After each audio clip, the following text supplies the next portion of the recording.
Welcome to Missed Apex Podcast. I'm your host, Richard Reddy, but my friends call me Spanners. So, let's be friends. This is our Imola Grand Prix race review, and I'm so glad we spent our preview show talking about how trash this race was going to be. Wonderful to be wrong. A dry Imola Grand Prix delivered some classic F1 racing. Save Imola! That's what I've always said.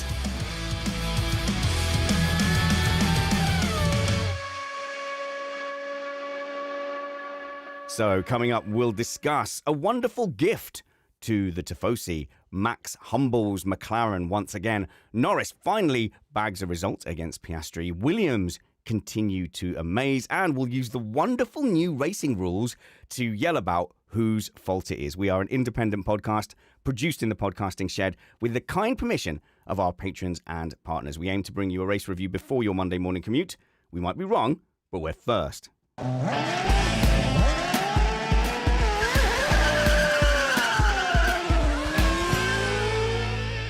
It's a good one to be joined by Matt Trumpets' brand new race tyre. Absolutely. The C6, very exciting, and it performed its intended function, which was basically not being run in the race at all. Yeah, well, the main function was to make sure the C3 wasn't used as the hard tyre. Correct. Yeah.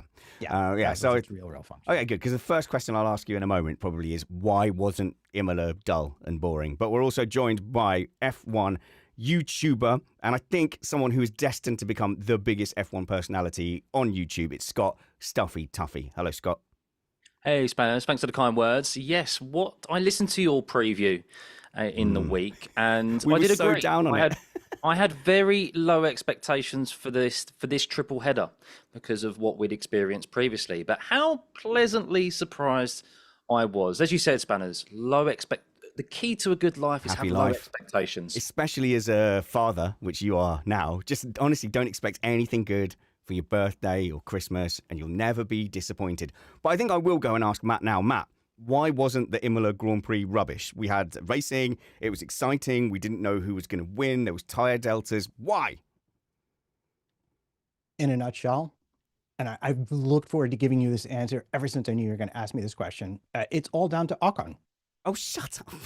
Right, okay. No. Now, I did bring this possibility up that someone stuck in the midfield was likely to try a cheeky early pit stop, go for the undercut, and try the two stop outs, see if it works. And that's oftentimes a good choice for the midfield because when they pit, they wind up in clean air, so they can really run the tire correctly. They don't burn it up. They don't have to fight through traffic. They're just running way behind the field. La-di-da-di-da, just basically like practice laps.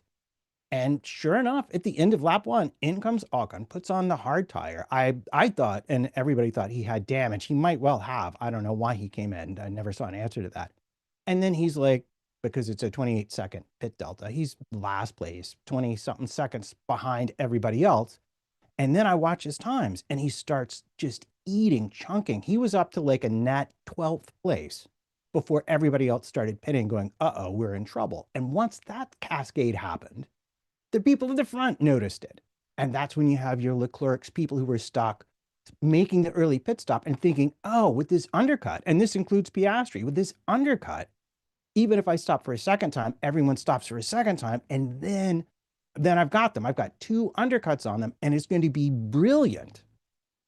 And it would have been, because it set up the long runners in opposition who were like, oh yeah, we're going to double down on this strategy and we think it's going to work. And so it was a great race just from the start, looking at all that going on. So, the key thing is that there was some strategy to be had. And Massive, so often, the last couple of years, you've had basically they run on the medium for a little while and then go on to the hard. And that C3, which is the hard tire for most of the low wear tracks, including like the street circuits and stuff. Like, it's fine.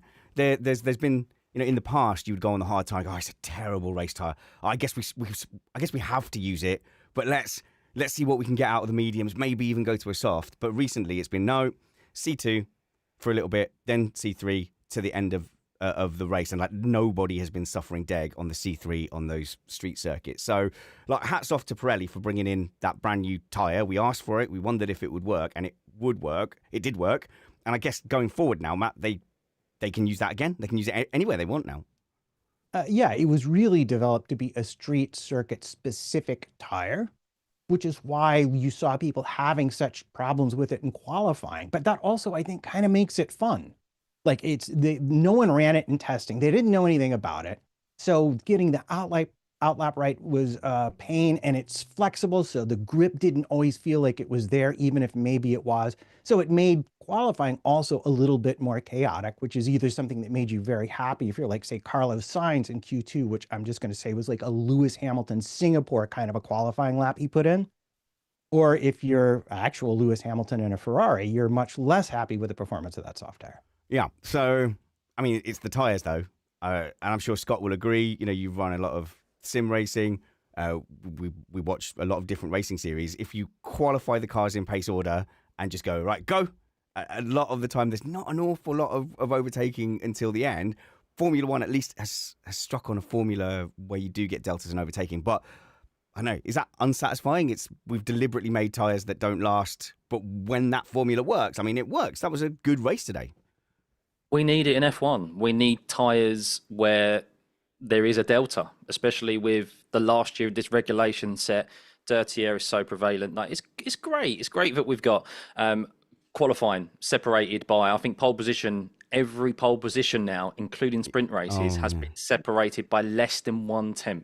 Like, that's tremendous in how close the performance of the cars are. But when it comes to a race, it doesn't provide great racing. We need this tyre offset. That's why Bahrain was so good, because we had so many different varying strategies ongoing. And while we had a very good race in the end, I am kind of a little bit disappointed, and I wish there's an alternate universe where I could go and see where the VSC and the safety car doesn't happen, because we literally had half of the field committing to a two-stop, and we had the other half on the one-stop. And I was so intrigued to see where this convergence was going to happen, especially up front with Verstappen and Piastri, because it was shaping out to be a really interesting race. And then you said Ocon provided a great race. Well, we also kind of hindered it a little bit as well, but thankfully with a late safety car, it provided us with late drama, because of course he broke down and brought out that VSC, which a lot of drivers will be a little bit upset about. Yeah, the safety cars, the VSC and the full safety car, they took away, but then they gave as well. So we got a nice little 9-lap sprint in the end, which probably should have been like a 15-lap sprint, but oh my goodness, that took forever. Like, what on earth were you going through on your live watch along, Stuffey? I didn't. I was a bit. It was confused. right there. It was right by the exit thing. It was sat on the forks for ages.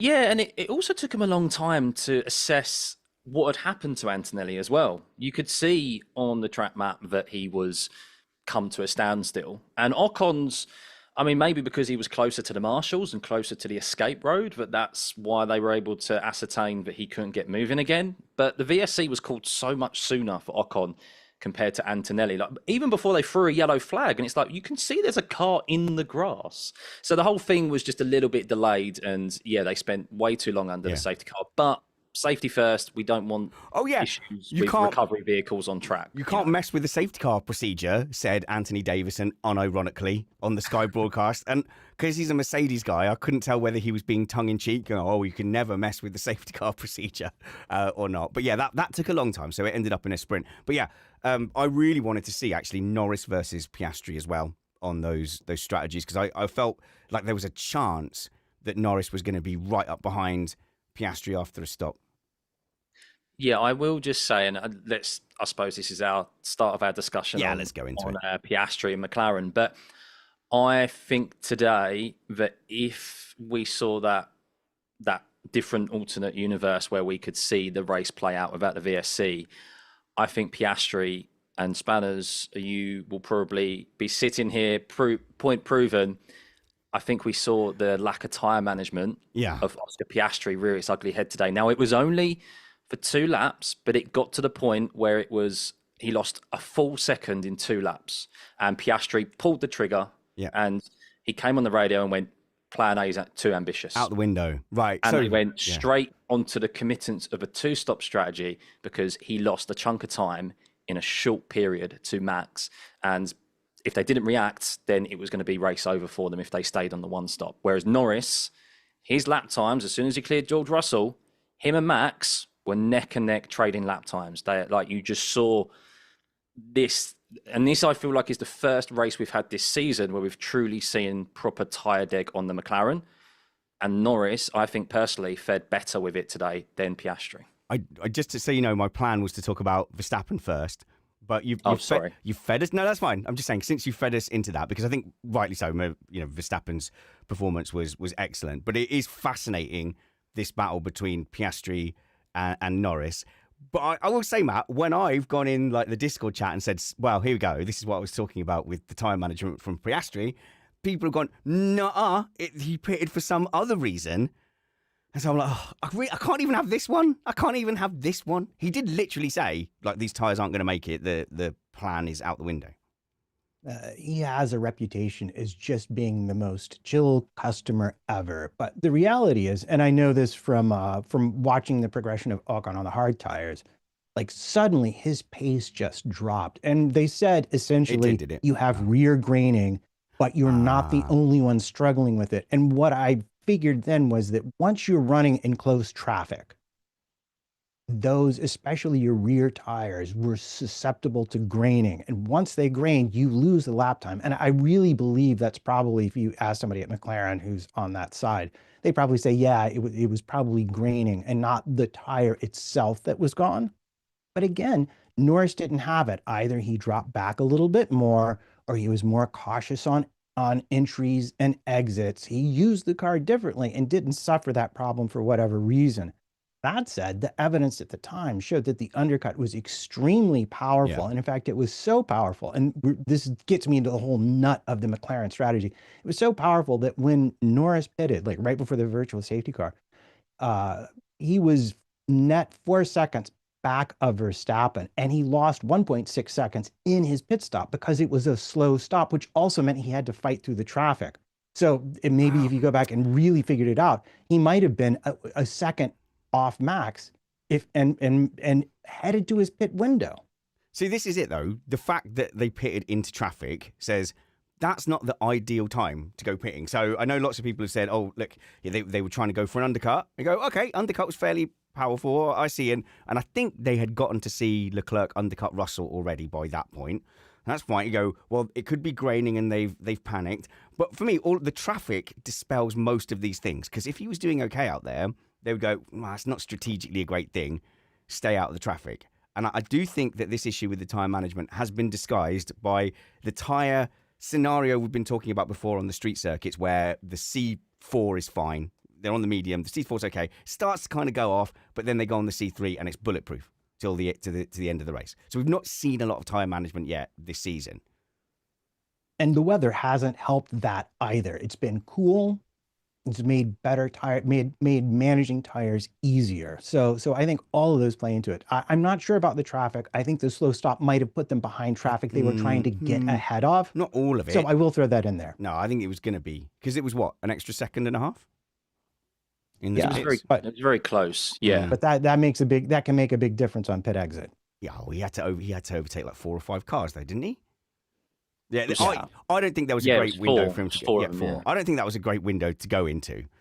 So I think they've seen it in previous times where the tyres started to go, but they know that the tyre they're going to go onto is going to last the rest of the race. So why not go early? You've got the undercut and no real penalty for that. This time, I think he was genuinely in a little bit of trouble.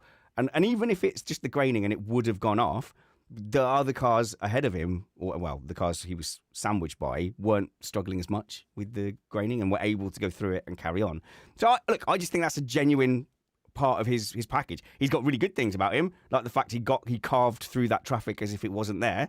That's a really great quality. I think we're allowed to talk about the good qualities and the bad qualities. The feedback I've been getting from people simply for pointing out this time management thing is crazy. And before the entirety of Australia shows up and rings your doorbell, I'll also say he's still learning, folks. Like this is not the complete package of Piastri. You're going to give him a couple more years, and he's going to pick up the finer nuances. Maybe we think the potential is there of managing as well as Lando manages, because he didn't start out managing tires that well himself. You've just mentioned about Piastri still learning. Well, I think, of course, he's learned today what it's like to be leading the World Championship, because we saw a Piastri today, who, in my opinion, bottled that first corner. If that's Max We all Verstappen want to get in. leading down into the first corner there, and he has Oscar Piastri try and swing it around the outside, do you think in a million years that he's letting that happen? No way. Not with the way the racing rules are currently written, where the inside car has all of the power. Now, of course, bigger picture and so forth, but I've discussed this, that it was a change of mentality from Piastri today.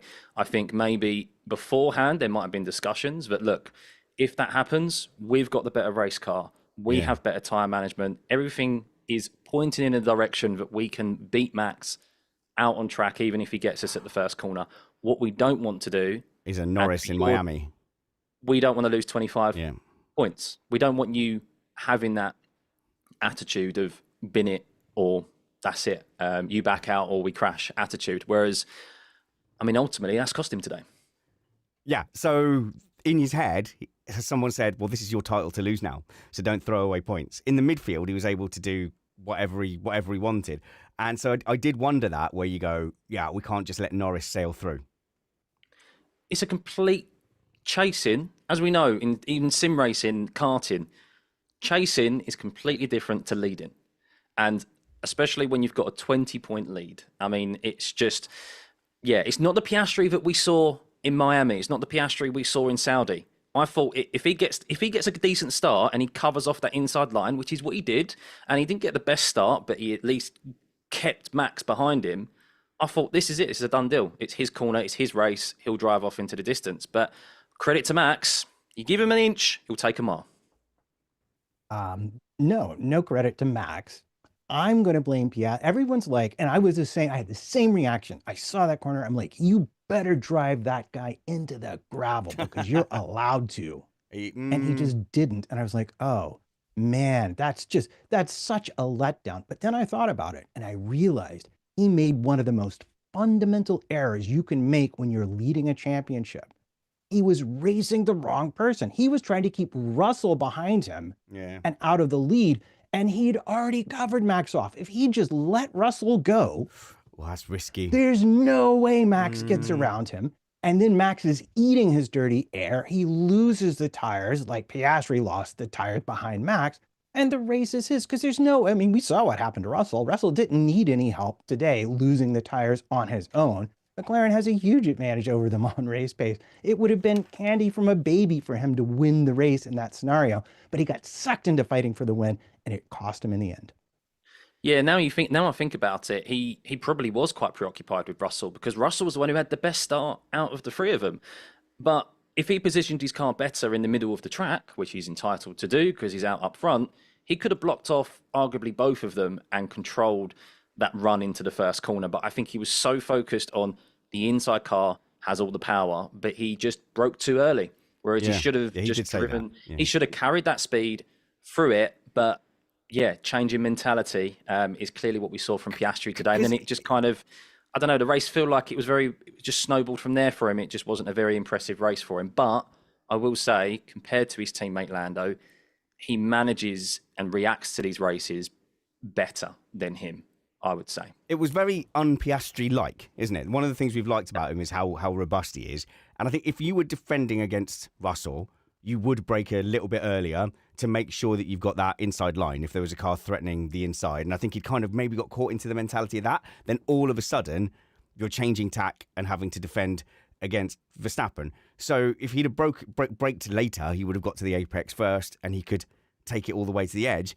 I don't know how they realised this, but he just realised immediately, no, I braked too early. Verstappen's got the outside. He's now, under these rules, entitled to the corner and has the sense to give him space.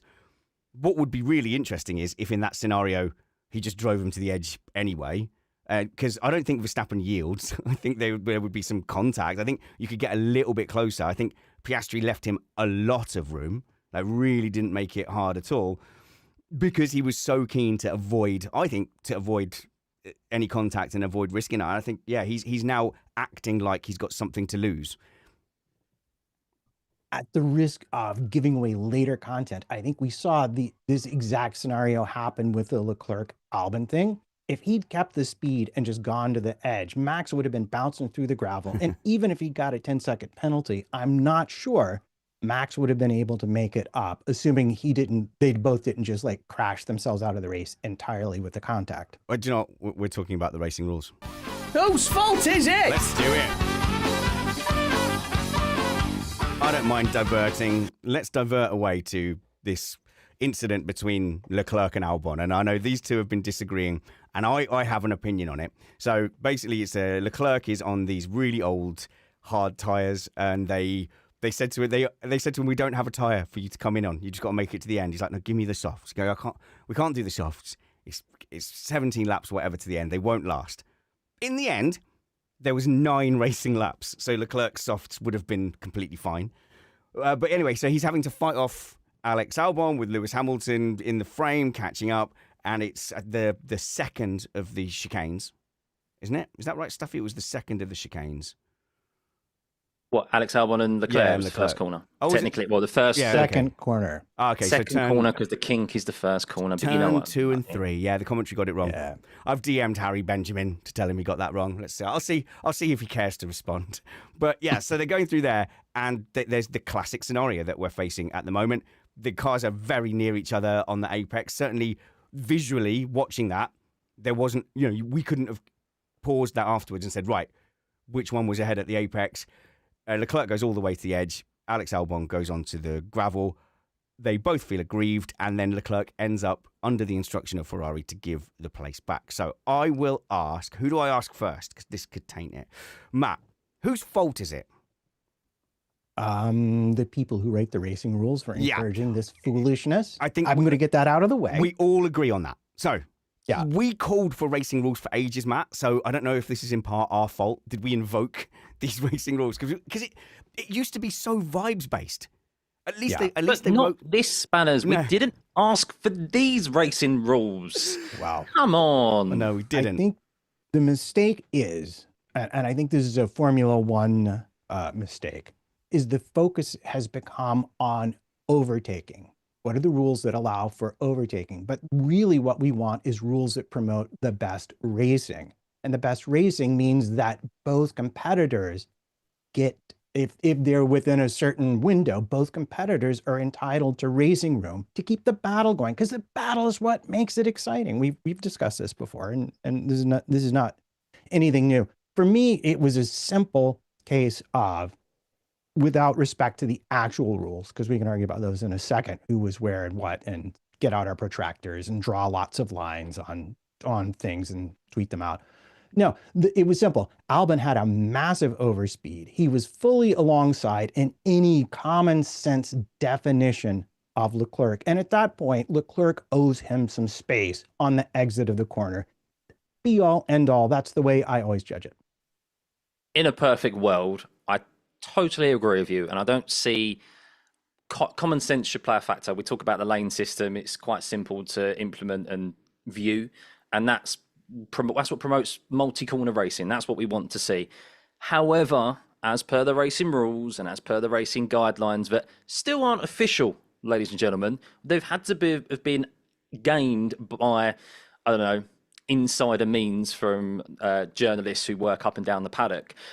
Overtaking on the outside of a corner, as the overtaking car on the outside, you have to have its front axle ahead of the front axle of the car you're overtaking at the apex. And in relation to Leclerc and Albon, he was only, in my view, he only had his front wheels alongside Leclerc's. He wasn't even fully ahead. So I think Ferrari, but I get why they did, which I'll touch on in a second. I know Ferrari gave that position up, because if they don't, you're at the whims of the stewards, who we know are super inconsistent, and these margins are so small, as you mentioned, Spanish. You don't know officially who's at front or not. Plus, you don't know how the FIA are going to interpret these rules, because it doesn't say fully ahead, how far ahead is ahead, so instead of getting a 10-second time penalty and him dropping back down to like 10th, they just sucked it up and said you're better off finishing 6th. I looked, he would have been 12th out of the points if he got a 10-second. Okay, even worse then. All right. Okay. So from my point of view, I think we're all on the same page. So we're all talking sense. All we just disagree with was who was ahead at the corner. So, or at this mythical apex. Now, I think the apex line is, assume it's a 90-degree corner from the apex, so like the inner part of the track, 45-degree angle to the equivalent on the outside. If you drew a line there, that's my apex. But like, I looked at Alex Brundle's analysis of this on F1 TV that you sent me. Alex Brundle, friend of the show, he's been on here multiple times, and his analysis made me go, oh, you're looking at it a completely different way. Where he paused it, the cars, which are quite long, like the middle of the car was at the apex, and you go, oh, I didn't even think of that. Like, I always thought that you're judging the front of the car at the apex. So he's looking at this point, and he's looking at the onboard. And I think the onboard's probably the worst way to look at it. You've got Christian Horner. That was the angle he was using when he printed it out to take to journalists a few races back. On the onboard, you've got field of view issues. So whichever field of view they're choosing, it could make it look different. For me, from the outboard, I'll just give you my opinion. For me, on the outboard, it looked like from the end of the straight, so the bit that then goes through the corner to the apex, it looked like Leclerc was ahead the whole time from the outboard shot. So if I'm correct, here's how I think it played out, because I think both drivers agree with me. I think Leclerc thought he was ahead, and I think Albon thought that he wasn't ahead. And that's why Albon bailed. So if you think you're ahead and you're entitled to that racing room, you hold, and ultimately then if you get contact, or you get contact and then bail, it's a little bit more risky, but you know that the stewards are going to rule in your favour because you know you're ahead. I think ultimately he bailed because he wasn't sure or he didn't think he was ahead, and Leclerc went all the way to the edge because he thought he was ahead. And he was really passionate on the radio going, is this what racing is now? I just have to let them back through. Like, what can I do? What have I done wrong? He had no idea what he'd done wrong. In my opinion, he didn't do anything wrong. He followed the racing rules. Okay. I'm going to disagree with you, but say you're right for a different reason. I thought Albon was ahead. That's valid. We can disagree with that. And honestly, at that speed, in that amount of time, you're asking drivers to actually just look over and go, oh, now that I'm going 200 kilometers an hour into this turn, I look over and I see that, doggone it, you look like you're a couple of millimeters ahead of my axle, so I will just back out here. It's the most insane thing, right? No, I'm the inside car, so it's your wing mirror and my... hang on. Wait. Exactly. And this is the thing. If I was Ferrari and I wanted to argue that point, I'd say, you know what? Leclerc was the attacking car and his wing mirror was alongside. So it was Albon always going to be at fault in that scenario. Albon owed him space. And they haven't even provided a decent definition of which car is overtaking which car. Like, that's not in any driving guideline rules I've seen. So is Albon being overtaken, or is he still overtaking Leclerc? There's no definition. And it's madness. Just leave each other room if you're alongside. Done. Leave it to the control of the car. Leave it to the FIA to make something that should be so simple overcomplicated. Just like a red flag system as well, and pressing a button. Oh, we'll get to that, no doubt. But yeah, it's other than that though. We did have a lot of good overtakes and a lot of good racing here, I thought, and a few drivers back to McLaren and Lando. I mean, there was a lot of criticism about Lando at Miami, and he's battling with Verstappen. He actually assessed how, because George was defending very well, and Lando. That was such a good fight, Scott. Take us through that, because the Mercedes was quick enough to stay ahead into turns 2 and 3, so the first chicane, but they had that great series of laps into, I guess, 4 and 5, and both drivers, it was like a little masterclass, like a little demo of attacking and defending. Yeah, so of course we know the McLaren is comfortably quicker than the Mercedes, and also George started on his mediums that he used in his Q3 run as well. So his tyres were slightly a little bit older and used than the McLarens, and Lando, well, George was perfectly positioning his car on the inside. Of course, we know, as we've just discussed intensely, how the inside car basically has all the power, and it's so much more difficult overtaking on the outside because you have to cover more ground, more track. And what that was doing, though, is that while George was positioning his car on the inside, Lando was just patiently waiting and then ensuring that he could try and do the cutback. He failed to get the run down into turn 5 because George knew about, obviously, that's what he was going to do. But then this is where it comes to fair racing. George didn't actually utilise the rules to his advantage because he could have forced Lando off the track when Lando actually made his pass. Oh, now I've got to go and look back at that. Really? I thought But he was... no, this is where it gets super Ooh. complicated. But this was fair, hard racing that we want to see, because George and Lando have respect for each other and they're friends off the track and race each other for years. And yeah, he just covered too much curb on the inside. But I'm looking back at it, George had the entitlement to launch it in the apex and run Lando off. But I will say, with Russell... George has a bit more respect than that, I guess. I mean, look, we're going to have to, deal with diversions, I think, in a race as complex as this, which is really, Russell should have given up on that battle earlier. It was great fun. And he was even on the radio going, "Hey guys, I think I might be like wearing my tires out, pushing really hard to stay ahead and fighting." And it's like, yeah, that's 100, and like good, because this is what we've been saying about him for the last few seasons, racing against Hamilton. For him to come on the radio and go, this doesn't feel like the right thing to do. You go, oh, okay. Russell fans should be really encouraged by that one radio message where he realised, because they killed their own race there.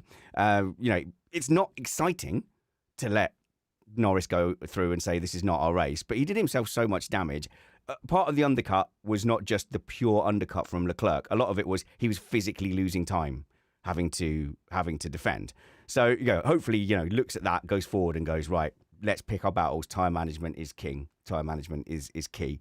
So with the McLaren guys, some great overtakes from Norris, some great overtakes from Piastri. So both these McLaren guys are driving really well. I did want to start with Verstappen. That's coming up next. We get to the situation where, because of the tyre management issue, whatever went wrong, we get to the safety car and suddenly Piastri doesn't have another tyre to go onto. And so Norris, encouraged by his engineers, like, take the tyre. Yep, right thing to do as well. You've got the tyre, you take it, giving up track position. So he's giving up track position to Piastri, and they choose not to pit Piastri. I mean, I'm sure there were some softs they could have put him on. So the team's decision has switched the positions, and now Piastri is ahead on track of Lando Norris. Norris has the best chance on fresh tyres of going and chasing Verstappen. You're the referee, Matt. What do you do in that situation? I'm with Ruth Buscema, and I argued at the time to all the people sitting in my living room, you swap the drivers. It's such a no-brainer at that point. Plus, Lando had a slow stop. I didn't look at the timings, but it's entirely possible he had a free ride, but they had a slow stop, and he wound up behind Piastri. And the reason is simple. McLaren has said the Drivers' Championship would be great if it happens to land in their lap, but the Constructors is what you want. And if you beat Max, you're 7 points to the good. If you don't beat Max, you still got second and third, and who cares what order the drivers finish in, because you've already said you don't care about that. Instead, I think they chose to keep things harmonious at the team because they looked at the points table and saw that both Lando and Oscar were far enough ahead that a Max victory wasn't really going to make any kind of a serious difference. And they said, oh, you know what? We'll let this one slide. And let the drivers work it out. And as a result, 5 seconds. When Norris finally passed Piastri, he was 5 seconds back of Max, and there was no catching him at that point. I think you're missing one crucial factor, which is I think they're scared of Mark Webber as well. I think it comes across as a nice... could be. I was about to make a witty little quip there, and you stole it from me. Mark Webber was 100% on the pit wall. Got the back of Zach Brown and Andrea Stella's necks in both hands. Going, no. I think it's more sinister. It's more sinister than that. He's got the hat with the corks and everything, and like a big knife, and he's going, "Oh, you think that's a strategy call? This is a strategy call." Yeah. So yeah, the harmonious thing is interesting. That Zach Brown is like, "Oh, we don't care about we don't care," but they're prioritizing the Constructors' Championship over a Drivers' Championship. I find that crazy as someone who's been watching since 1985 or whatever. Well, if you actually look at the list of sponsors that McLaren have, and as always, they have an obligation to their sponsors. They have the most out of any team on the grid. So the Constructors is what they want to aim for, and it's where they get the most money. But they're damned if they do, and they're damned if they don't, because ultimately Piastri is he's leading the World Championship. He's the Drivers' World Champion. They still think realistically, while Max was leading internally, the battle is between their own two drivers. They don't want to get in the way of that. And like, you're ultimately giving the championship leader, you're asking him to give up willingly points so that your rival can get more of an advantage on you by attacking max It would be speed. 13-point difference if he was to then go and get Verstappen. That's what you'd be asking to what volunteer. advantage? So yeah, that so would, it's 3 points between those positions, but Piastri Yeah, loses so- 3, Norris gains 3, and then 7 for getting. I don't even think Piastri would willingly give it up if he was demanded to, because that's just a scenario that, like, if you're Piastri, you're going, no. Like, I'll deal with that. I'll deal with the repercussions afterwards. I'm not letting my championship rival like gain points on me willingly. Yeah, Matt. Yeah, and this just goes back to the same argument, which is if all you're looking at is a constructors, you say to Piastri, Norris goes ahead, he chases Max. If he doesn't get him, he gives a position back. But if he beats Max and Max is your championship rival and he's the only one not on McLaren, then you've limited your 7-point or what is it, 10-point loss to Max. No. I think what we're missing is that you're making a damaging morale call to one driver, being said, hey, look, you messed up your race in the first stint, therefore you're not in a good position. We're giving your position to Norris. Can I just add that I know obviously in a proper, like in a nice world, they'd be able to swap positions back at the end. People forgetting that Lewis Hamilton was basically 1 lap short of overtaking Piastri at the end. Yeah. For a podium. Piastri's tyres fell off a cliff. Yeah. But this is it. I think maybe the team thought, well, this is going to sort itself out naturally anyway. So, I mean, it didn't take that long for Norris to get by. And I don't think he was going to catch Verstappen anyway. Right. Yeah. This discussion has reminded me of one thing. I have a tiny little question for you. They pitted Norris right before the first virtual safety car when Piastri was still outside Max's pit window. Why didn't they keep him out so that Max couldn't pit until Piastri was inside that window? This is a question that I genuinely have, if anyone knows the answer. Was he gaining, though, at the time? I'm not sure. His last full lap was 3.5 tenths faster than Max's. Okay, so Piastri's. Max is out front on his own, looking at that gap. I think if Piastri starts closing that gap, Max can have more pace. I don't think Max showed us his full pace today. There was one. I think he did when Lando started at the end, clean air. Well, in both end of those stints before the safety cars came out, they were trading fastest laps and trading. Max went to 17s. They went into the 17s eventually, didn't they? Max and I know I've seen people say Max had the fastest car today. I think him and Lando equally had the fastest car. I think it was those two, like it was last year. I mean, once again, an alternative universe, it would have been great if Norris was the one who was starting on the front row with Max, because I think we could have seen a real battle between those two today. I think they was in... well, then Norris needs to start qualifying then, doesn't he? Well, yes, ultimately, as do the Ferraris. I'm just going to put it to you that Max was brilliant taking the lead of the race. And it won the race for him because he spent the whole race in clean air. And he never had to fight through traffic, which is why I bring up the Norris pit stop block thing. If they're pitting Norris to undercut Max, what are they really saying about what they think Piastri is going to do in the race?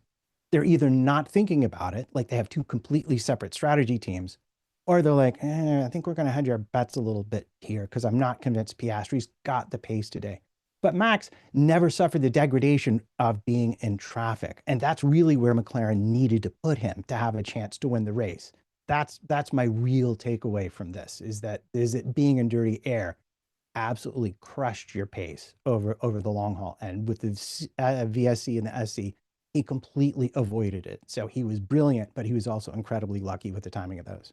Yes, but Red Bull did, credit to Red Bull, they did have some updates here this weekend, and they seem to have had a desired effect, because he had clean air in Miami and he had issues with tyre deg.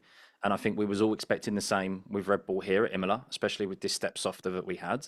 And yeah, ultimately their updates seem to work with their tyre deg, and it's a worry for McLaren, because have they truly capitalised? And I think the answer is an overwhelmingly no. Yeah. They haven't truly capitalised on a dominant car at the early stages of this season. We saw how important the first 7 races for Max Verstappen was last year, and he got himself that advantage. there is only there's just 22 points, I think it is, from Max to Oscar in the championship at the moment.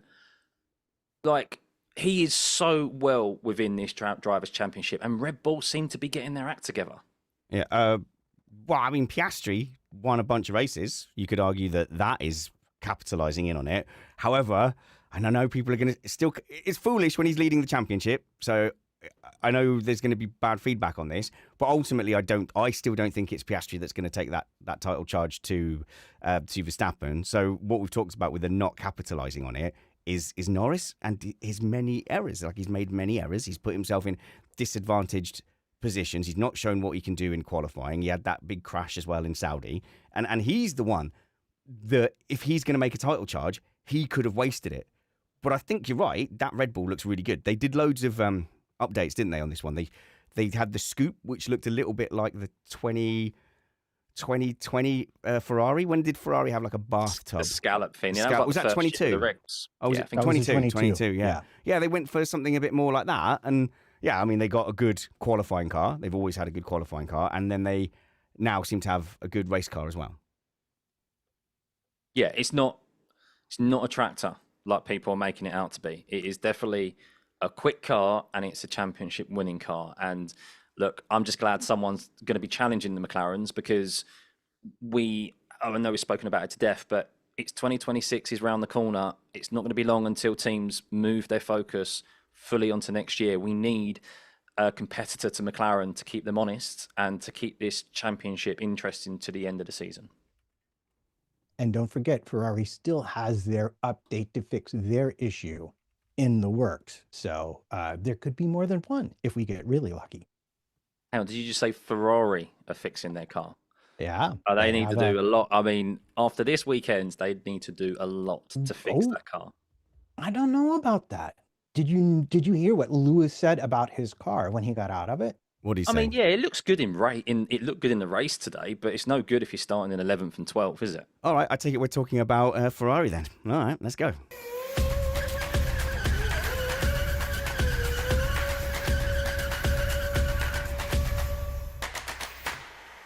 All right, what's going on with Ferrari? The worrying thing on the Saturday was obviously they qualified poorly. And before that session, Hamilton had said, right, we're focusing on qualifying pace, which we now know from our chat with Francesco Campello from the Ferrari strategy team, is that you can just go, right, we're going to have less cooling. So we'll have more performance, but then in the race you have to sacrifice. So when they turned up outside of the top 10, you suddenly go, oh well, that's it for the race then. But actually they looked fairly strong in the race.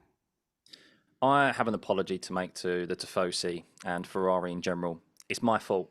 I jinxed you guys. I wore your merchandise, the first bit of merchandise I've bought in many a year in F1, and I removed it for today's race, and you had an unbelievable race, to say the least, a great recovery race. So I do apologise from the outset. But yeah, what was really interesting was that Leclerc and Hamilton both said they got the most out of that Ferrari that they possibly could. There were 7 teams that qualified above them. 7 teams. That is not where Ferrari should be in qualifying. Like, that's just, like, if they were able to get that car in the top 5 with the race pace they had today, yes, the race was much more preferable for them. Hamilton finishing in 4th, and Leclerc got screwed by the VSC a little bit. But we know in this era, this last year of this regulation set, that qualifying is just as, if not more important than the race itself, because you just cannot be starting that far down, especially for a team like Ferrari. Okay, we're going to make this about the C6 tire. Fine, be that way. But first, I got to tell you what Lewis said about his car when he got out of it. He said it felt, and I'm quoting here in case anybody gets offended by my language, frickin' mega. That was his actual quote getting out of the car. So Ferrari, as we kind of thought, actually has really good race pace. Qualifying is a weakness. And here, I think the C6 tire, here I will get a little bit into Ferrari's business and go, well, why didn't they just put a set of mediums on if position was that important? You've got a 3-lap set of mediums you're going to have to use in the race, but you're going to be starting 4 or 5 spots up the grid. Because the issue with the C6 tire is Ferrari requires more out of their tire to get qualifying pace. And the 6 was just too flexy for them to really be able to manage the kind of time they needed to make it to Q3. That is a very fair point, because Aston Martin, that's how they got to Q3. They used their mediums because they knew that they could manage that tyre throughout a whole lap of qualifying. And they comfortably got into Q3. The race, obviously, as we expected, fell apart for them, with a bit unfortunate with safety cars as well. But George Russell even said, he goes, I could have got pole position. He was only a 10th back, and he had to start his lap in first gear because he had to let Carlos Sainz through the last corner. So he didn't have the optimum exit out of the last corner, and George Russell could have stolen pole position, and who knows how the race would have panned out. But why did Ferrari not see that? Why, if they knew they were struggling so much, it's just a little bit of self-awareness sometimes. Just, okay, it might not look good qualifying on the mediums, but it definitely looks worse not making it out of Q2 and not being in Q3, like not even having one car. Like, that was embarrassing, especially at Imola. I mean, you're fortunate enough to have 2 home races a year. Yeah. And I mean, extra pressure for you guys at Monza. I think you can't really just think about that. They've got to focus on one race. I mean, it's the same. They can't go, oh, well, we're at Imola, it's our home race, so let's use the special button or something. So that But they do, though. They do that at Monza every year. They bring a specific upgrade package to Monza. I think the only reason they will still be developing this car this year is because they don't want to end the season winless. And I genuinely think if this is a terrible season for them, Fred Vasseur might be looking at the chopping block, because I don't know, Scott. I think every team principal is saying, judge me on 26. And that will be... I mean, yeah, that'll be the angle he'll be pushing. But Ferrari have different standards to everyone else up and down the grid. If they end this year winless with Lewis Hamilton and it's only a sprint race they've got, I mean... There's a lot of racing left, Scott. I think I can't give up on it. Give up on it. And plus, we've got the massive upgrades, package coming up in Barcelona, and some teams are going to be nerfed with their floppy wings. Yeah, the issue with the Ferrari, and they feel like they really know what it is got to do with the rear suspension in the gearbox. And they have spent the time and money to develop a solution for it that they are planning to implement. So we can't really know where it's going to wind up until we see that on the car and see it run on the car. And then beyond that, I mean, as Spanner says, there's a lot of races to go. And, the next one, Monaco, might be a very good one for them. Okay, so specifically for the drivers and their races, I think Leclerc, obviously very unhappy and got just the wrong end of the stick on all of the safety cars and the thing. And that's not like a thing that the team can particularly dictate, but you can feel like the world's against you. And he certainly had that. He had a very woe is me, everything's going against me. And it kind of was. Then very upset about the Albon incident as well. I think he was kind of robbed of a result in this race because, the Ferrari had decent race pace. It did really. And actually, I'm so glad you brought that up. I meant to make the point that all of the teams had 3 race tires, meaning 3 tires that weren't softs. And anyone who ran early and stopped before the virtual safety car took the virtual safety car as essentially a free chance to get on the level with the people who ran long. But that meant that when the safety car came out, and Piastri was in this boat too, they didn't have an extra race tire to go onto. That's why they kept Leclerc out. That's why they kept Piastri out, because they were going to put him on the soft tire. Now, there's an argument to have been made.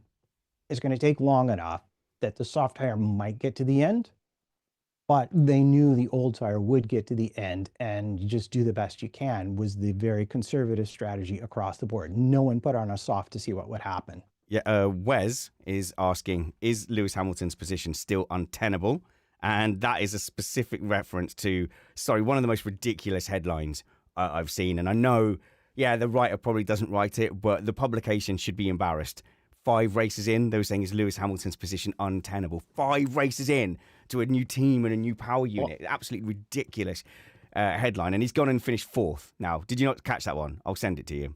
No, that's Honestly, people do anything for clicks now. Yeah, no, it was pure clickbait, and that journalist is a respected, experienced journalist, should be embarrassed to be associated with that title. I know they're not specific, but I'll assume that they went into the office and went, "Don't ever associate me with a title like that again." Right? I'll assume that. But he still, I don't think, is the better driver at Ferrari at the moment. I think it's fair to say that Leclerc's probably got it over him. Now, he did some really good overtakes eventually in the end, good overtake past Antonelli, but Antonelli's mediums had gone at that point. He was stuck behind Antonelli for like 35 laps or something. And then, good overtakes, making progress through the field, decisive past Albon and Leclerc. All good. But I did think that the message at the end, this is for the Tifosi, it fell flat. So obviously, they, in their minds, all weekend, they were like, we need to deliver. This is the first time Lewis is in front of the Italian fans. The first time he's in front of the home crowd at Ferrari. We've really got to give him something. And I don't think that P4 was it.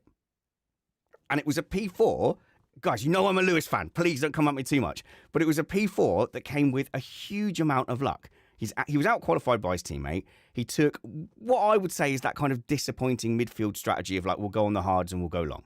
That cost him places at the front. So that decision, which is a classic Hamilton tactic when qualifying doesn't go well, cost him places at the beginning, means he's stuck behind Antonelli. So that's like a bad thing, right? You have to think, would it have just played out better if he'd have just gone on a normal strategy and tried to ride that out? Yeah, you get a bit of luck then because you've extended your stint, you've extended your safety car window, you got one. But that's a huge slice of luck, isn't it? Getting the VSC and getting that cheap spot and going up the grid. And then, okay, you've got your mediums. But also your teammate was involved in an altercation with Albon, who was probably on his way to challenging for a podium as well.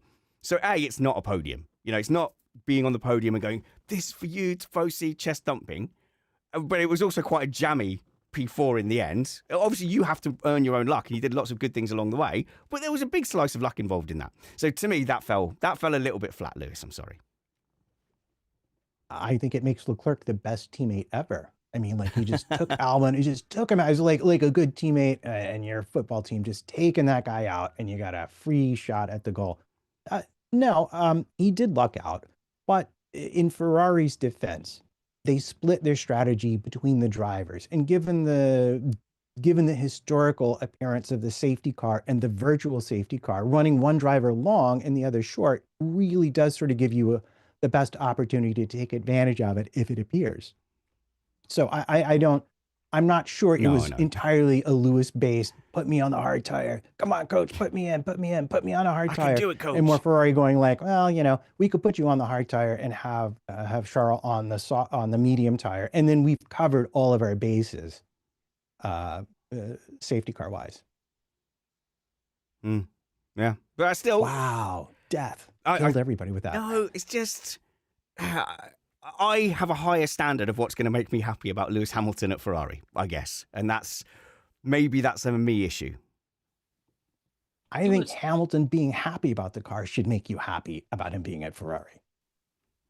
That's true, but it's also a low bar. Like you want to see him winning races, and you want to see him at bare minimum finishing on the podium. Same as if you're a Charles Leclerc fan or just a Ferrari fan in general. That's where they should be at a bare minimum. And yeah, look, the race was a good recovery, but ultimately they just shouldn't be not making it out of Q2. I mean, it's just, it's not acceptable at any racetrack. But look, hopefully they get on top of things. And yes, they are putting a bit more resource into trying to sort out their car, but it's a lot. It's just kind of a long way to go for them, isn't it? I can hear a little baby in the background, Stuffey. That's your little 7-month-old. Apologies, that's all right. You go and attend to all the way to attending to your little one. Just remember that Uncle Spanner said, "Don't do it. It's a pain in the behind." You did warn me. I did warn numerous times. I tried all the little ones. Spanners. I try and tell all the little ones, Trumpets. Even Catman years ago when he was starting his. No, don't worry, Stuffy. If you need to sort stuff out, right? Where do you want to take us next, Matt? I think one of the things that I found was that the midfield battle is so fascinating this season that people can pop up out of nowhere, have great qualifyings. I mean, in the practice, it's the timing sheets all over the place. You've got Hadjar popping up there regularly. You've got the Williams being pretty consistently, on form. But the thing with the Williams today, Matt, didn't that look like a race car? that looked like a real race car this weekend. Yeah, it did. And the first clue was just the performance in qualifying. I'm still going to go back because Carlos is kind of my guy because you got my number. That lap in Q2 was really extraordinary, but I think it also points out the difficulties of that C6 tire. You had to have the absolute perfect preparation lap. And with the traffic around Imola, that's almost impossible. And that's part of the chaotic results. But Albon was wheeling that thing around, chasing down Ferraris. And he did, like, he admitted after the race, he's like, yeah, the Leclerc thing. He's like, he says, I might have been a little impatient because I could see a podium driving Yes, away that's from me. interesting. And Yeah. he says twice in that race, I literally thought I had a podium in this car, and it was genuine. May not be at every circuit, but Williams have come a long way in a suddenly very short period of time. So he was hunting down Piastri. So I'm reluctant to use that second bit as evidence of, because Piastri's tires did like drop off, but they were super old. But I think they were about the same age as Max and Norris were running around pretty comfortably on the mediums in the beginning part of the race. Plus, there's less fuel. So I don't know. I don't know if that. I don't want to get drawn down there. I just think. I'm just saying. I don't know. You don't want to argue about why it's harder to warm up the. Actually, interesting thing. The hard tire warmed up rapidly, but then it went immediately off because the tread is thinner. It doesn't maintain its temperatures as well. Whereas the hard tire that was new took a little longer to get up, and that's why you didn't have enough racing laps for everybody on fresh rubber to really make passes happen. Oh, okay, Scott. I think the Williams were testing all throughout the weekend anyway, a more lower downforce setup. They started this weekend with two different wing configurations, and they were very quick in a straight line, but just didn't have a lot of stability in sector 2 and sector 3. But they found a good balance, and I tell you what, Carlos Sainz, thankfully he got himself back up into the points, because they truly, I mean, they split their strategy. I get it, because you don't all want your eggs all in one basket, I guess, but they panicked a little bit, it seems like, with bringing Carlos Sainz in, just reacting to everyone else committing to a two-stop. And that radio at call. one point, at one point he was down in 16th. They went, Albon's doing 21.8s, and he's like, well, it's clearly a one-stop then. It was and it's so just like, dry. After Miami, it's just like, can he just be? And then even the radio message at the end, he was like, we'll be on the right side of one of these decisions one day, guys. It's like, oh, Carlos, you poor man. In the live chat, Maria said, when is James Vowles going to finally get behind his number one driver? And you go, well, actually, Sainz hasn't had the rub of the green. Like, it does look like good signs of him coming into form. But yeah, it's just at the moment, I think, has Albon taken a massive step up? I'm so curious to see how it turns out over the course of the season, and if we're still saying this at the end of the season. Because if we are, and we're saying, right, Albon's the better driver, then we've seen the potential of that Williams now. If Sainz overtakes him and is consistently on top of him, then we might look back at the beginning of this season as a waste, because you kind of go, well, what other results were there available? I think he's 100% stepped up. When you have a higher caliber of teammate come alongside you in any sport, you sometimes see mediocre players play okay with other mediocre players in their team. But then when they go out to a better team and they're playing with better players around them, they take a step up. And I think that's what Alex Albon's done. I mean, ultimately, he was teammates with Latifi, Sargent. I don't think he was there when Sorokin was there. But that's not a high caliber of driver. And when you know that you're comfortably quicker than them, sometimes it's easy to just kind of not be at your peak. Whereas Sainz has come in, there's all this talk about Sainz. He has a point to prove. And boy, has he proved it, I think, at the start of this season. And I mean, that's his third top 5 finish, I think, this season in 7 races. That's absolutely brilliant for a Williams. And they are comfortably the 5th fastest team. And at certain tracks, they're taking it to Mercedes and Ferrari, which is unbelievable for a team that supposedly has put all focus on 2026. Well, hang on, just to address that quick point, they've turned the tap off for further development. So they built their car, and what they've said is they're not going to do anything more. So the big test of whether they do that fully is going to be Barcelona, really, when the teams start coming in with their upgrades and Williams come in with nothing, as far as we know. Well, I would be careful about that. They will have scheduled a year's worth of updates. depending upon the tracks that they've looked at. But what they won't be doing is spending any resource on fixing problems that they find along the way. They're just going to get the duct tape out and do the best they can with it. And they're going to spend all that resource developing next year's car. Okay. Yeah. And I don't know, the Williams thing with Albon, it's important to remember the race car is a feedback mechanism for the driver, but it's also important to remember the teammate is also a feedback mechanism for the driver. And Albon is getting scads of high quality feedback from his teammate now that he's not had in the past. And you can see how it's moving the whole team forward. Carlos hasn't lucked into the same kind of results that Albon has had, but I think he's clearly demonstrated he's mostly on top of the car. So Herb in the live chat. By the way, if you want to be in the live chat, these are our patrons. So patreon.com/Missed Apex. You can still watch it live on YouTube, but for the live comments, we just have that with our patrons because they tend to be, friendlier. Because when we did the YouTube, people are coming by to go, "You're a turnip and everything you say is wrong." It's like, yeah, I know, but the patrons say that in a nicer way. So patreon.com/Missed Apex. Thank you to the people who responded to our midweek shout out. And, the point that I think I like the most is that we are an independent podcast in a landscape of all these sports podcasts by big firms. And because we have Patreon support, we pop in there. And US, we're top 200 on a Monday. We're, by the way, I don't know if you care about this, but in the episode charts on a Monday in iTunes, in the US, we're like 4th or 5th. And the same in the UK. Yeah, the rest all around us are all owned by big conglomerates. And there was one independent. I thought, they're doing well. They're catching up to us.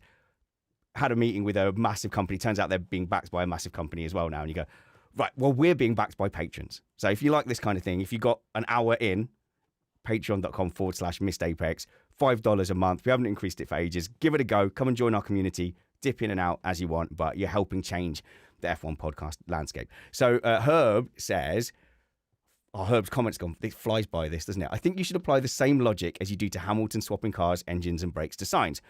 That would be a fair comparison, right? Yeah, but Matt struggles with Sainz the way I do with Hamilton because Matt's a massive Sainz fan and always has been. I think your standards and your expectations are higher. You wanted him to just come in and sweep away all before him. Well, yeah, but I didn't expect him to do that. But I think his performance in the car is broadly the same, if not better than Albon's, but he's not had the race results to demonstrate that. And I think that's where people can get hung up.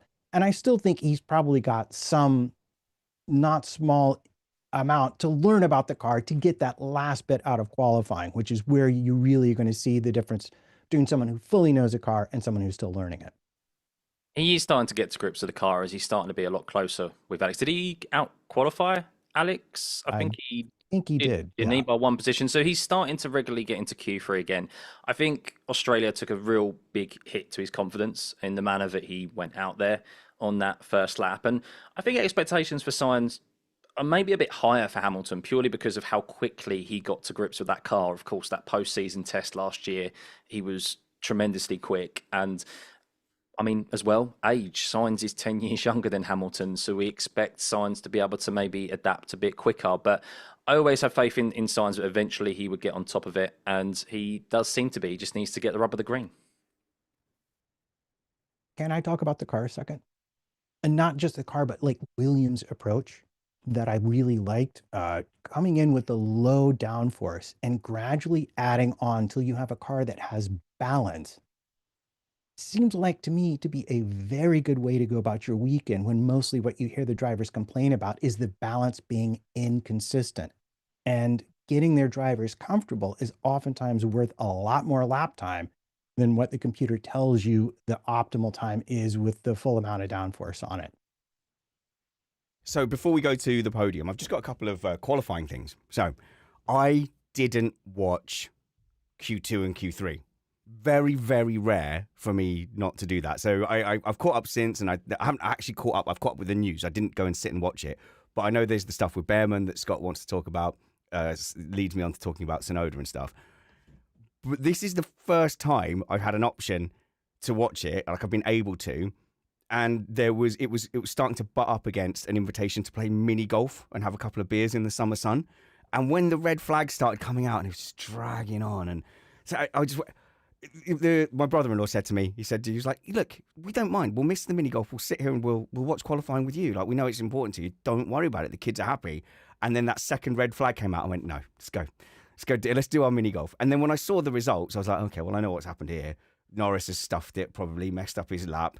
Yeah, Verstappen's got a bit of a good qualifying car, but that'll probably disappear in the race. Look at that. Piastri's being all consistent again. Good for Russell. Oh, a lot. That is Alonso, right? But I didn't feel, and I think it is shaped as well by the fact Yuki was out and the fact that both Ferraris were out. Like, I really am a bad broadcaster in that way. Like, the result affects my mood and how I broadcast so much. So I didn't end up catching up with it. But I think the first thing I want to say is that Tsunoda crash, it looked avoidable. I think he put his hand up. He said it was his own fault. Too much curb. And the curbs at Imola they're inviting because you can get so much more lap time and open up the corner, but then they will really, really bite you. That looked like a bit of a horror crash. It didn't look that bad on TV. And someone in our group chat put a video that had been taken from the crowd.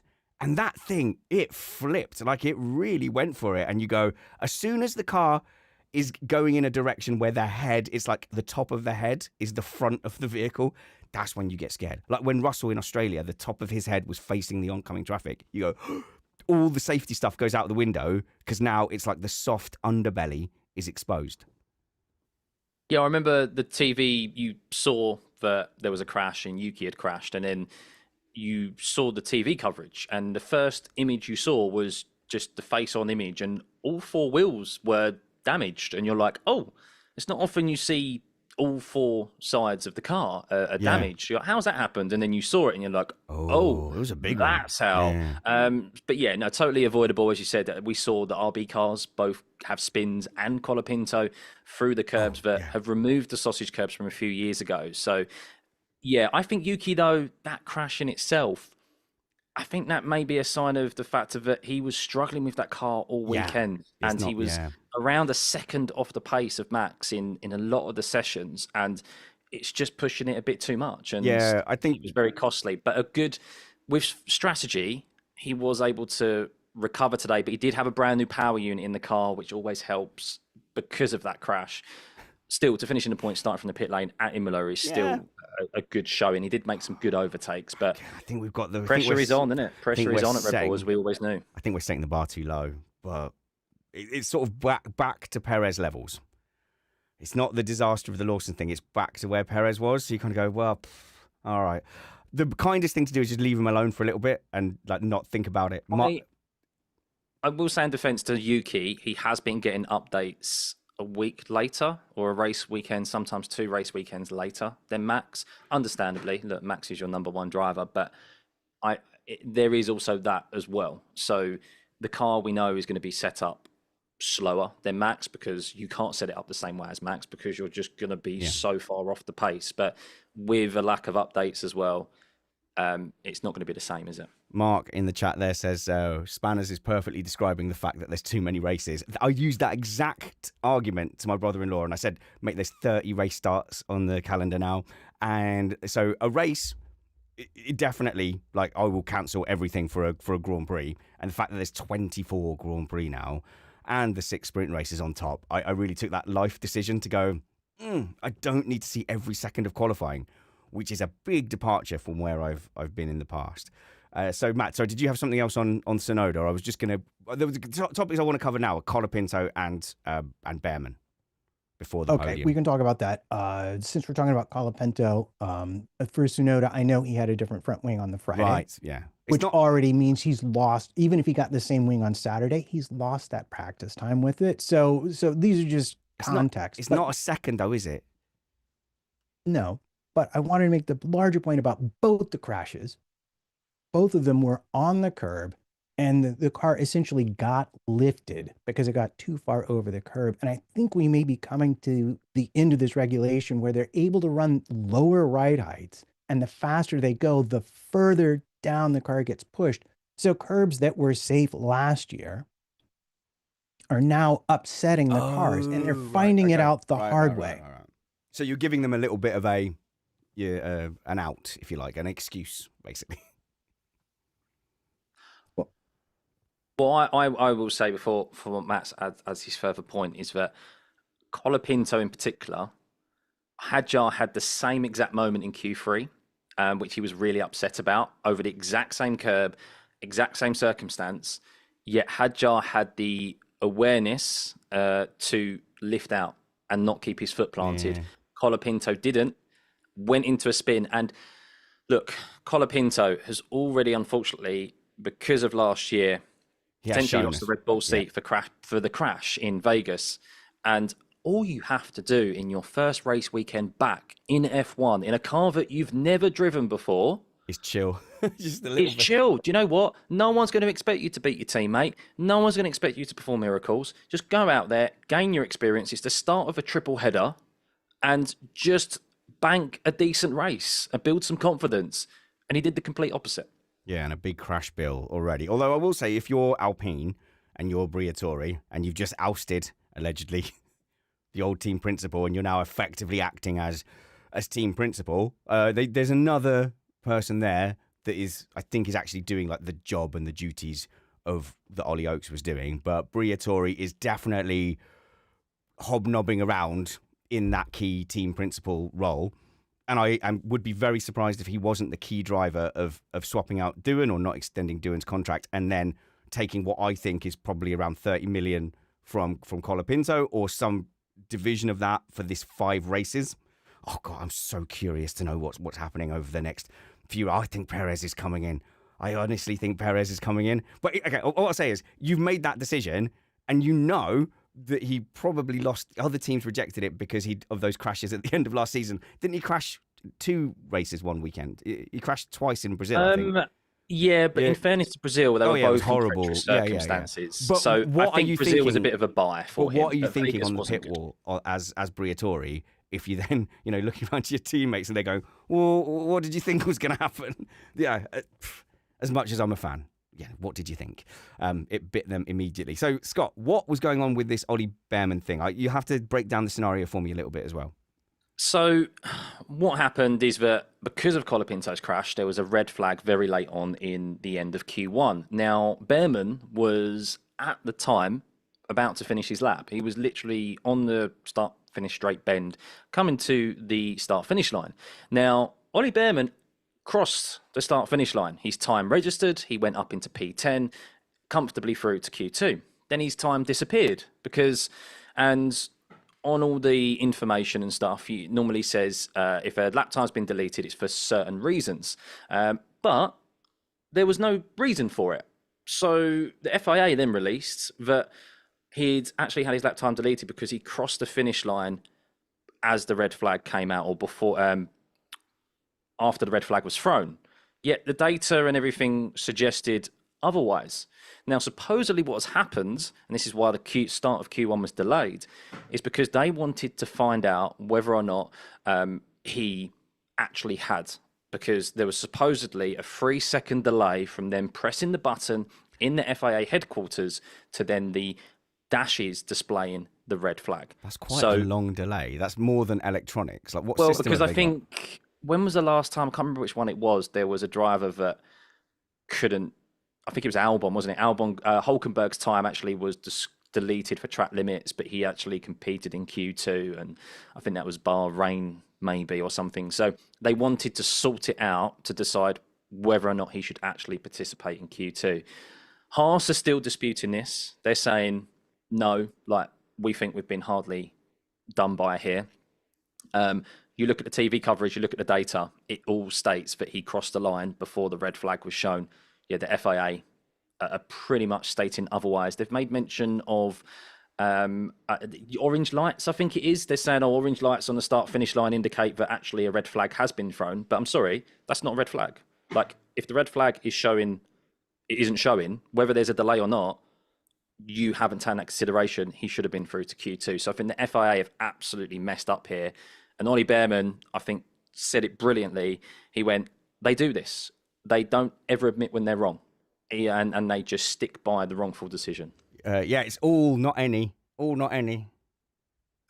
I'm having a hard time with this because while I agree with them and Behrman very much about the FIA, they're not an organization that ever likes to admit fault. the rule actually states very clearly that as part of a red flag being flown, the orange abort lap lights atop the gantry will be illuminated, and they were in fact illuminated, and visibly so. So I have a hard time believing that the FIA is fibbing about when they threw that red flag. But I believe that the lag between when they said they threw it and when the panels were visible to the drivers is something that perhaps bears some further investigation, because that seems like an awful long time when we're talking about a safety critical intervention. All right, let's move on to the podium. An exciting Imola Grand Prix. In fact, there's a bunch of stuff that we haven't got to. So I'm hoping some of it will come up as we do our awards. So the Patreon live chat is giving us some of their awards as well. So we're going to start with a missed Apex one. So we're going to ask our panel who missed the Apex. Oh no, you missed the Apex. That means we can end on a positive note. I won't do the Patreon ones yet because you're going to steal ones from the panel. Scott, Stuffey, Tuffey, I'm glad you've had more time to be on Missed Apex lately because you've got a little tiny one, and frankly, you've got no social life anymore.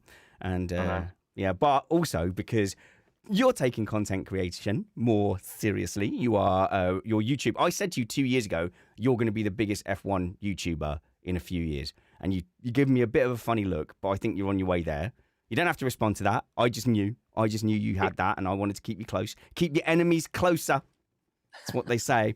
But the live watch-alongs that you do are huge. They're huge now. Like, you are a big star. In my mind, you're already a big star on F1 YouTube. So thank you for lowering yourself down to Missed Apex for this Always, race man. review. You know, got to help out the little guys. Help the little guys out, you know. So where can we find that? You can find me on YouTube at Stuffey. The link to that will be in the description below. And yes, come join me for every race weekend if you just want a community feel. Of course, you also get that in the Missed Apex Patreon as a Patreon Discord as well. So feel free to join there.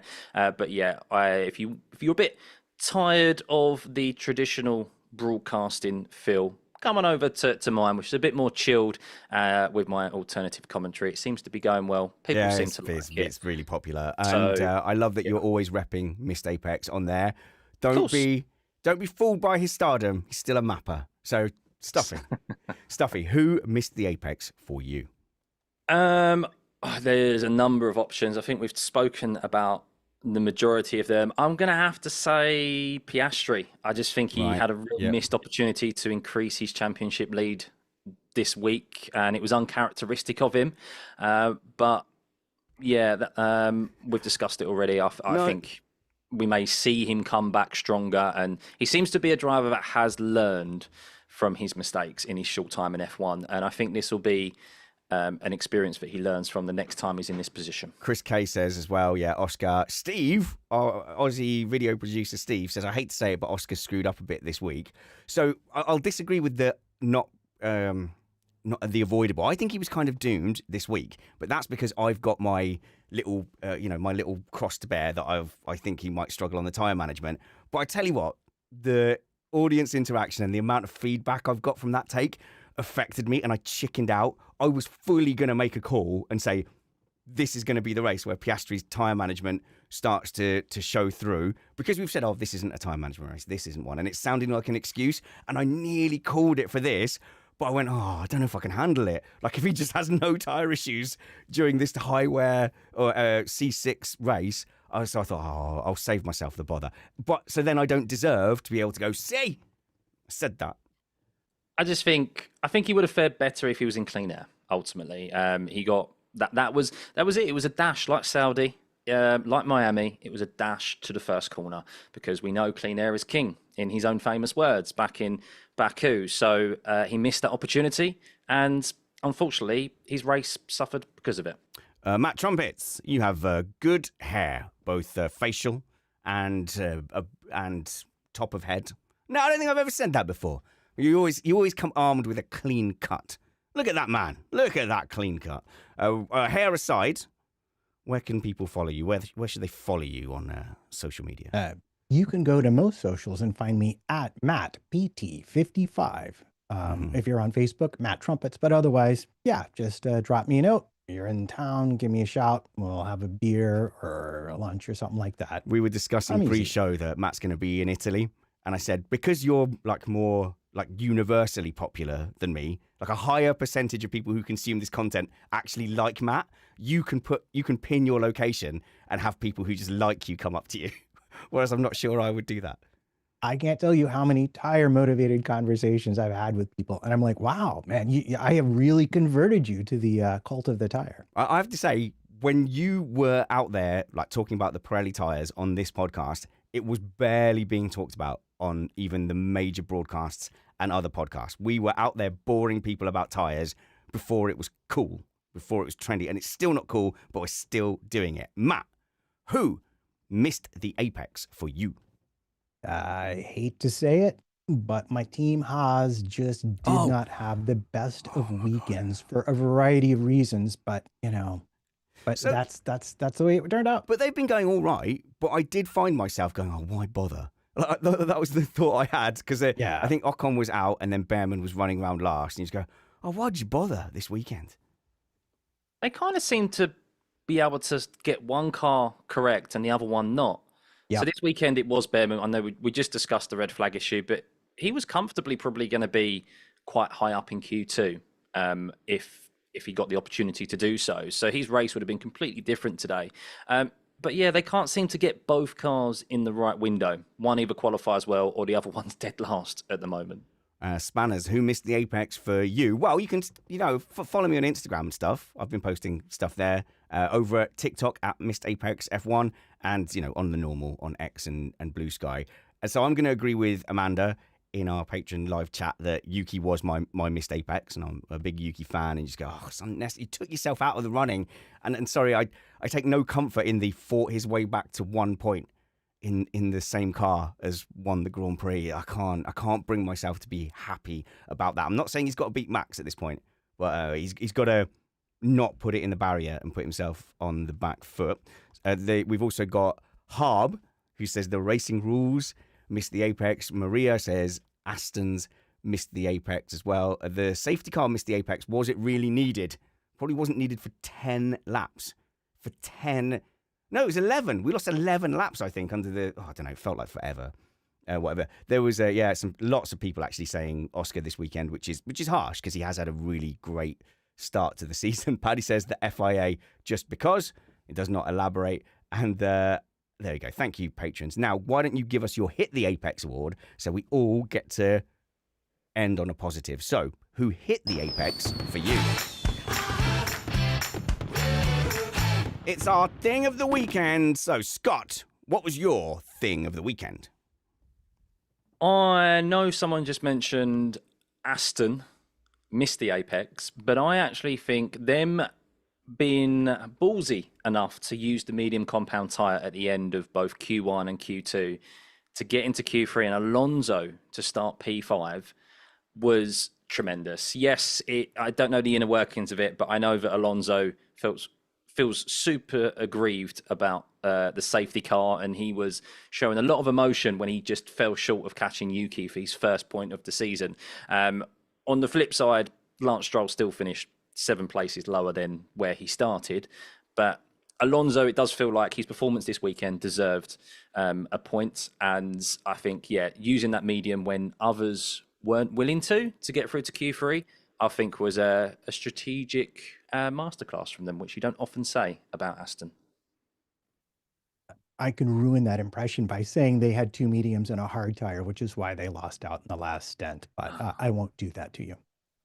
Well, we'll forget about the race and we'll just remember the great qualifying that they had. Okay, increasingly though, so this is part of the reason why I went and played mini golf and had a couple of beers in the sun, is that you can't tell now whether they're going to have race pace. So qualifying is like, oh, is someone just going to ruin it by shutting off their cooling and just going, right, let's just, let's go up the grid. Because what's the point? What's the point in Alonso being P5 and then he's just going to, you go, oh, that's not entertaining. I have to spend 24 hours being excited that, Alonso's going to get a result.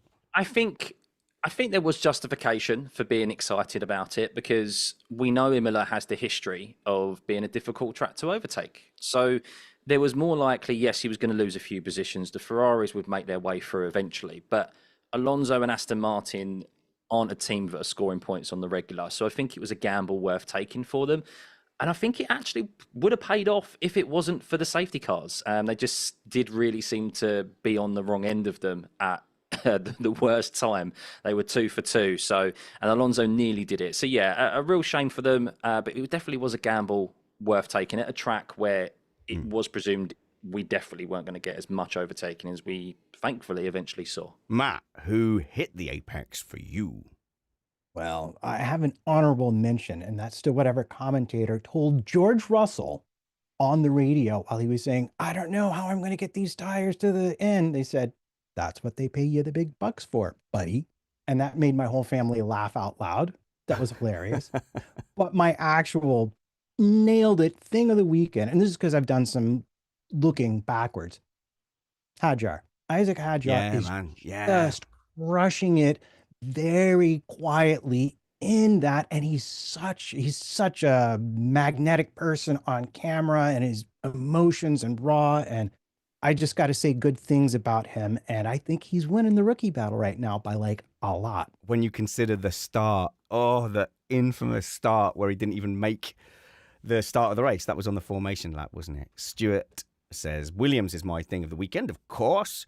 Paddy says Ferrari's calm and legible radio is the thing of the weekend for me. I mean, they did manage that strategy right, and they said to Hamilton, I think Hamilton wanted to undercut, didn't he? He wanted to get out of there, and Ferrari stuck to their guns and said, no, we think this going long is the way, and it definitely was. So, God, no, who's my thing of the weekend? I think I'm going to give it actually to Verstappen because that overtake was so spectacular at the start of the race, and although there was the rub of the green with those safety cars, so they were well timed for him. I would have preferred it if he'd have not got that luck, because I think he probably had the pace to compete. And it's sometimes you get this thing where it's a bit of a waste because they got the car together, they got the package together, they qualified well, overtook at the start, didn't really get to show how good the driver-car combination was there. But, when everyone's talking about, is it going to be Piastri, is it going to be Norris, and Verstappen, he keeps putting his hand up, and also for breaking the lap record at a Nürburgring as well in a GT Ferrari. What was that? What was he racing in? But the Nordschleife. Yeah, right. So what did I say? Nürburgring. He was doing He was doing his license test. So you have to do a certain amount of runs to get your license to compete in the VLN Endurance Championship, which of course he's very passionate about. He was actually in the sim after qualifying. Competing with his sim racing team, doing a few stints. So, and he even actually stated that iRacing has helped him. That's the one. He was having a conversation with Ollie Behrman, and the thing is, whenever I've brought up the iRacing stuff, people are like, don't talk about your iRacing. When they said, did you find it difficult? He said, well, no, because I run that all the time in iRacing. He said, once you get used to the compression and how the suspension's going, it's like, it's the same. And he was really prepared, because honestly, I think I know he does triples, but you get in. Everyone come to my house, get into my sim rig with a VR headset on, and honestly, it's immersive. I know what it's like to drive a car, and that feels a lot like driving a car. There's even a theory that his best results are at the iRacing circuits he races the most. Is there? Right, and thing is, like Antonelli's the same. Put it to me, yeah, Antonelli's the same. And I think a lot of this new generation, they'll have gone, sim racing's really accessible. You don't even have to travel anywhere. And they see that as part of their racing. It is great to see actually that more than half of the F2 grid have an iRacing account. You see them regularly on iRacing. Alex Dunn in F2 won this weekend for the second time and is leading the F2 championship. I remember thinking, who's this kid winning all the F3 races I'm participating in? And it's, lo and behold, it's him from obviously a bit older now. So Antonelli was the same. Antonelli went through a phase where he was just racing Brad Philpott like tons because they just happened to be free at the same time. I had a bunch of races with Jake Dennis, who's now in Formula E. I had a couple of races where we had the likes of like Alonso and Grosjean in and stuff. So no more shade on iRacing. My iRacing experience exactly counts. Right, so I think that brings us to the end of the show. Go and follow our panel, Scott, Stuffey, Tuffey, Matt, 2 Rumpets, and of course follow me. I'm the best one. Links in the show notes below, and consider becoming a patron at patreon.com/Missed Apex. Just checking the time. Yep, we did come in at under an hour. A vow that we will never break. We'll never take more of an hour of your time, but we love joining you on your commute or mowing the lawn, and we will see you for a Monaco preview and news show. Until we see you then, work hard, be kind, and have fun. This was Missed Apex Podcast. I can't even remember if I did my thing of the weekend. I didn't, did I? I did. Oh, it was Verstappen. Yeah, cool. And then I just was talking about iRacing, and then I'm excited because we've got the iRacing Cup Season 8 coming up on Friday. Going to be streamed live with our commentator, Scott Stuffey Tuffey. And I'm going to win a race. No chance. Top 20 is my legitimate aim.